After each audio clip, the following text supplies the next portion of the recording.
Lord, alam kong Ikaw lang ang makakapagbigay ng aking kailangan. Panginoon, salamat sa bagong simula ng araw. Salamat at may kasamang blessing ang bagong araw na ito.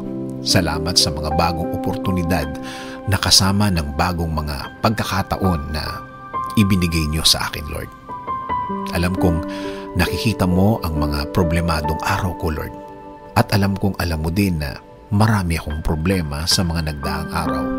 Alam kong nakikita mo din na malungkot sa mga araw na ito. Alam ko din, Lord, na Ikaw lang ang makakatulong sa akin. Patawad, Panginoon. Minsan kasi nakakalimutan ko na kaya mong baguhin ang aking sitwasyon. Alam kong kaya mo akong tulungan. Pero imbis na umasa sa iyo, umasa ako sa aking sarili.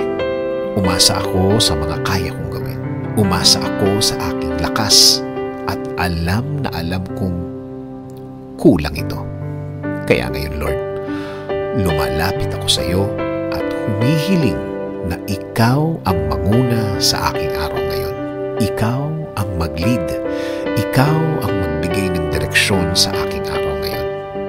Ikaw ang mag-provide ng ways para mabigyang solusyon ang aking mga kinakaharap ngayon.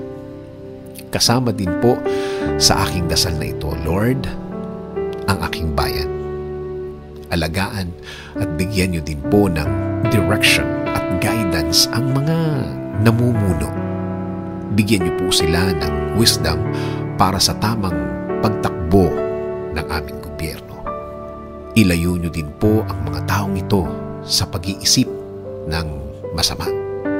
Dahil buong bansa ang kanilang inaalagaan, hindi lang Pilipino sa Pilipinas, kundi ang nasa ibang bansa. Panginoon, alam ko pong wala kayong masamang plano sa aking buhay. Alam ko pong ang lahat ng plano mo ay sa ikagaganda ng aking buhay at sa ikaaangat ng aking araw-araw. Hindi lang para sa akin, kasama na din ang aking pamilya. Please continue to give me guidance. Please continue to give me protection. Please continue to lead my life, Lord. This I ask in Jesus' name. Amen. Sabi nga sa Isaiah 30:21, whether you turn to the right or to the left, your ears will hear a voice behind you saying, "This is the way, walk in it."